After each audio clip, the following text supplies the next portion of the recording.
Hey, what's up, everybody? This is Eddie with Positively Atheist. And today I'm going to be addressing an argument that I get from a lot of theists, uh, whether they're Christian, Muslim, Jehovah's Witness, whatever it is.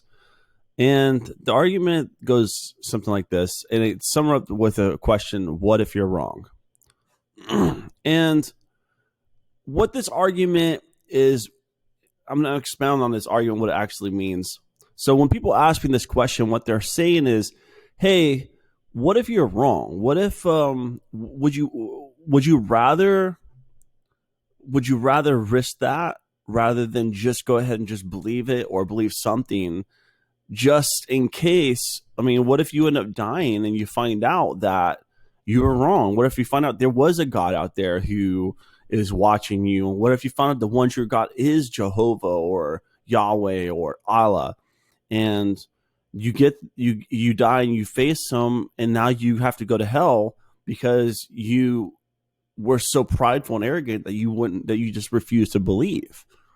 Wouldn't you rather take the safe road, which is to just go ahead and believe and just go ahead and live your life in this way, and and then hope for, and then maybe if it works out, that way you kind of have a win-win situation.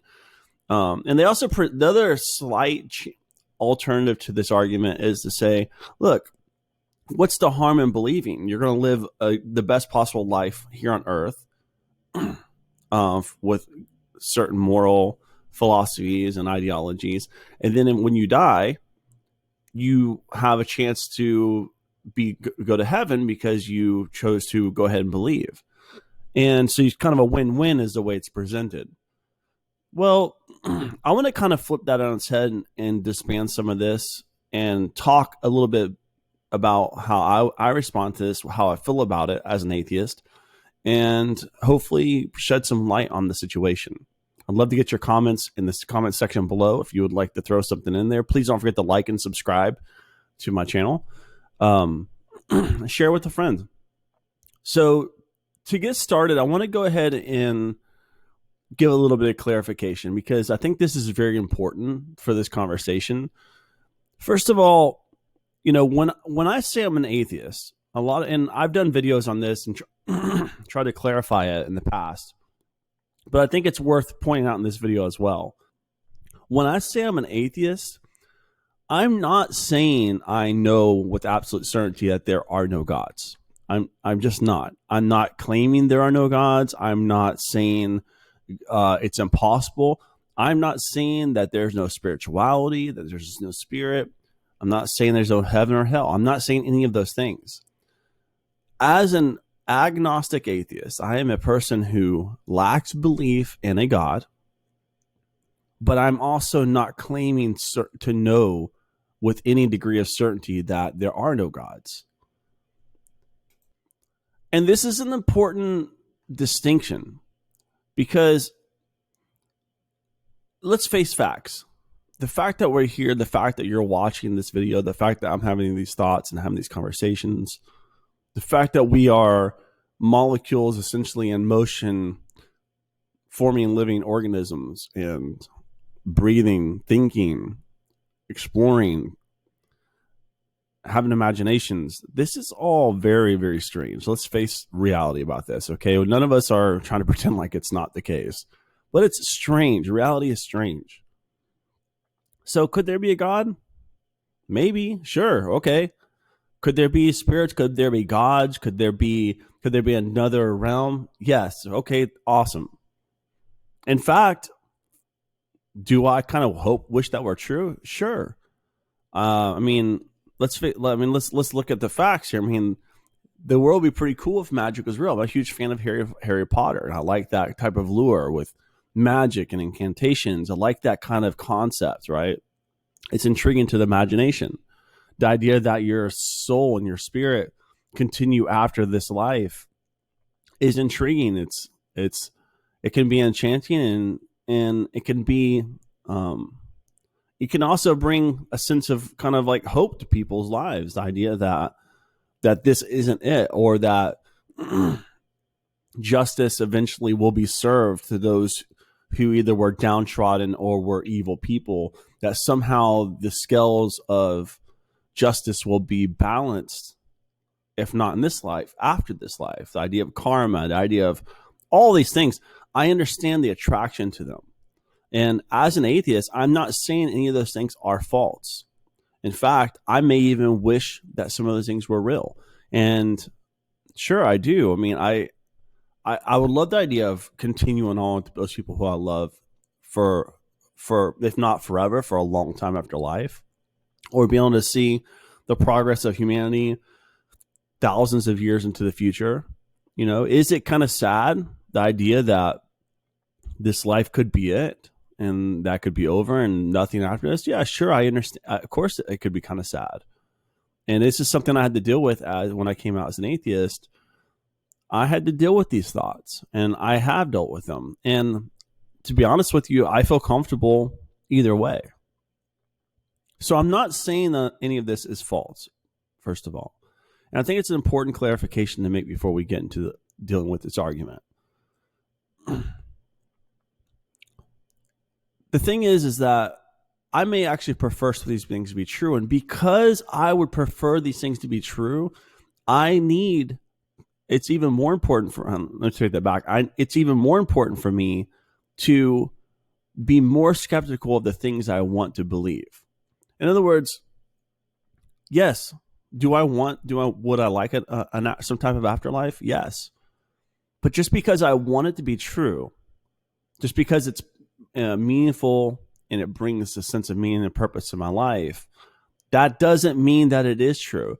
And it's even more of a reason that I need to apply skepticism to that particular area of my life in order to protect myself from believing false things. And it's just like in being in a relationship with somebody. Sometimes we get in relationships with people who just aren't good for us, right? We have a feeling inside, we just love this person. We like to be with them. We like to spend time with them. And we enjoy their company and we enjoy them as a person. But we know they're not good for us, right? We know there's a sense that we know this. So this is why it's even more important to be aware of that feeling, the desire to want to be with this person, and be aware of that. So that way you can bring reason to the conversation. Otherwise, you can get yourself wrapped up with really shady people who take you down very dark paths and can ruin your whole life, right? So sometimes we have to apply extra skepticism to specific people, especially in the cases that we have even a greater affinity for them. And the same is true with our beliefs about gods, deities, religions, afterlives, hells. We may want some of these things to be true. We may have an affinity for them, but we have to, because of that affinity, we now need to apply an extra level of skepticism to our beliefs against those things, or regarding those things. Otherwise, we risk. There's some major risks that come with that, and that's what I want to do in this video. Talk about those risks. So, where does all this start from? This starts from, as me personally, I just made a decision. I want to believe as many true things as possible and reject as many false things as possible.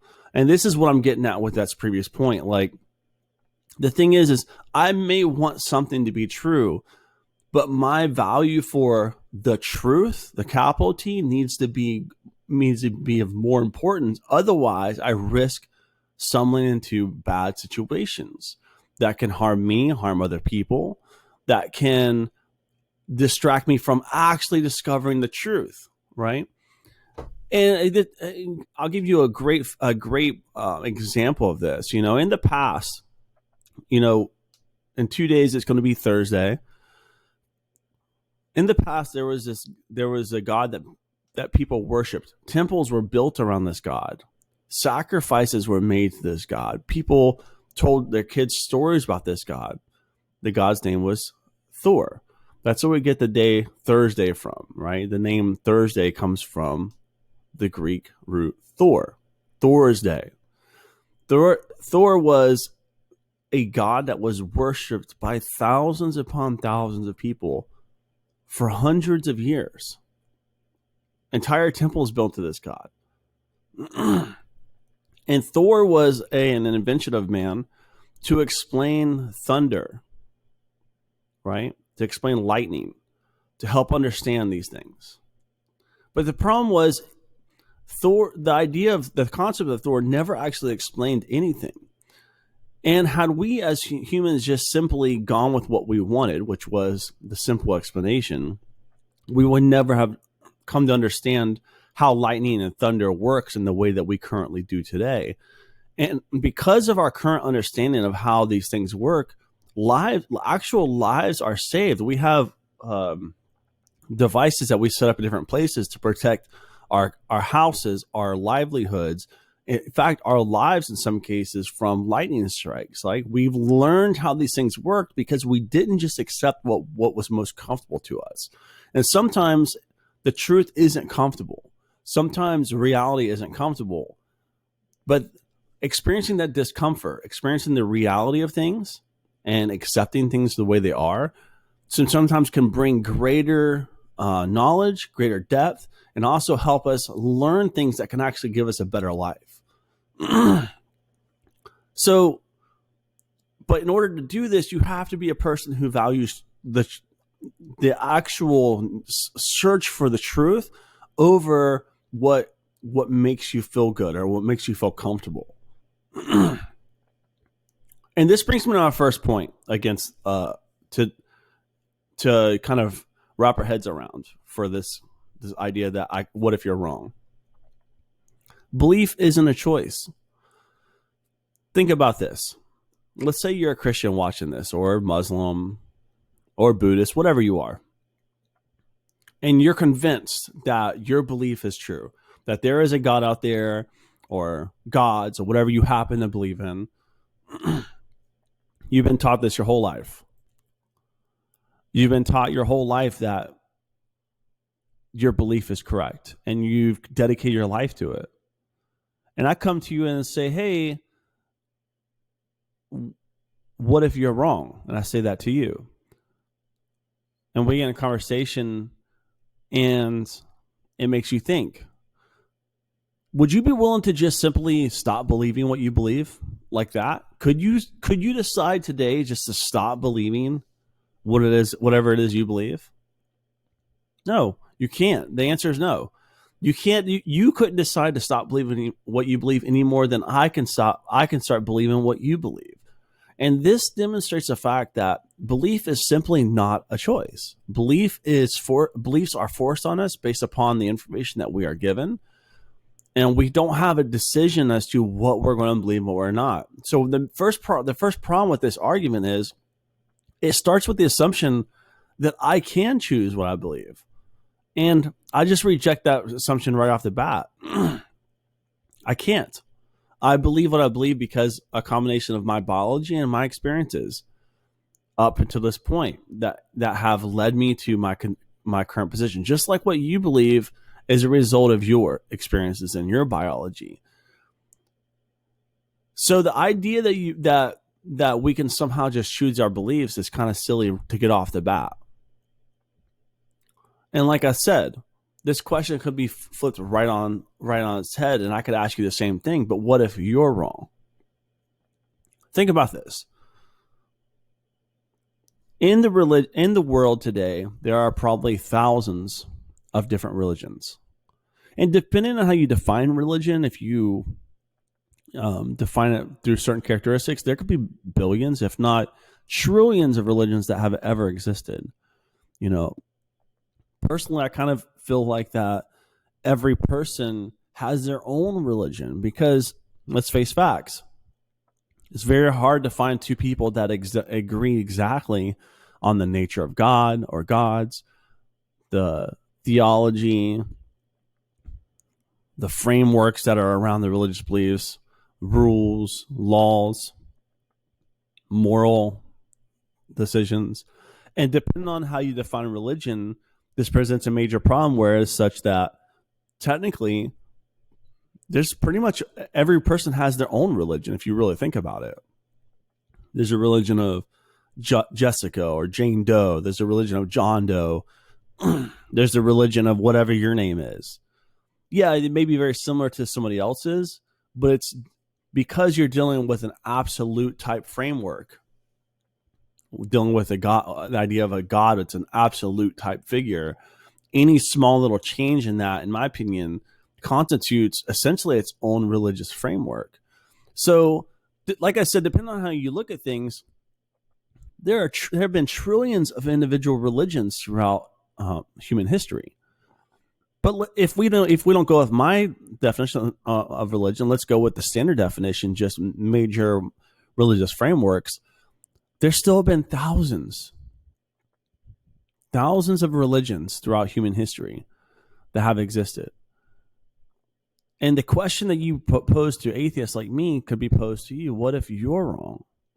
Think about this. What are the chances that you just so happen to have been born in the right time, the right place, to the right parents, in the right community, with the right experiences, with the right framework in your mind? All of this, what are the chances that you happen to be born into the one true belief system?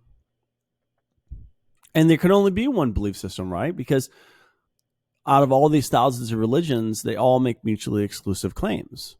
You can't, Islam can't be true while Christianity is also true. All right, these are claims that each stand on their own, and they are mutually exclusive, and they are contradictory to each other. So they can't all be true. They can all be false, but at the very least, only one of them really can be true.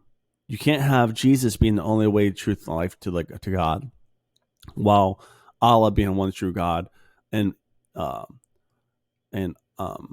Muhammad being his one true prophet. You can't have both of these existing simultaneously. I know there's a lot of people wishful thinking and want to say, oh, well, it's all true, all paths lead to God, but they can't be.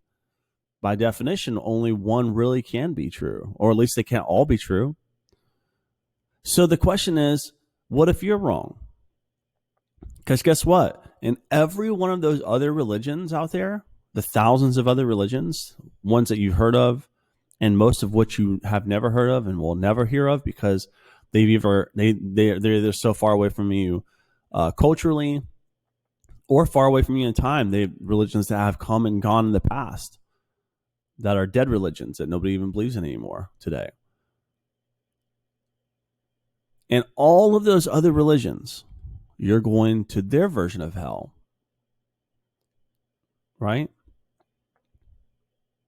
So I'm going to ask you the question, what are the actual odds? Think about it. Put a number on it.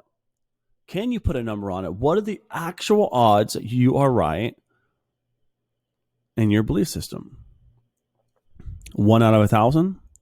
1 out of 1,000,000? 1 out of 1,000,000,000,000? Now think about that for a second. We're talking about one of the most important questions that a person can ask. Is there a God? Who is this God? And what does it take to serve and worship this God? But yet you're playing with odds that are more staggering than the lottery. 1 in a trillion, 1 in a billion, that you happen to get it right. So the question here, what if you're wrong, is a great question in the sense of what it really reveals is the problem in your beliefs. You have a strong conviction that you're absolutely correct when you really should have a very insecure conviction that you're correct, because it could be very well that there is a true religion. Maybe there is a true religion, but it's one of the religions that came and disappeared in the past, and you'll never hear about it. And to me, if I'm a religious believer, that thought right there would terrify me, because now you're faced with the possible reality that you're wrong as well. If you accept the idea that there's a God, if you accept the idea that there is something, and that there's a judge, and that there's some type of hell, some type of rewards, like a heaven type thing, then it should terrify you, because now you're faced with the reality that you may be wrong. Now, this brings me to my third point, which is, do you really think any of this would fool a God? I mean, consider the questions being that the proposition that's being proposed. Hey, you could be wrong, so you should just believe this X, Y, and Z anyways. So that way you're covered in case it turns out to be right.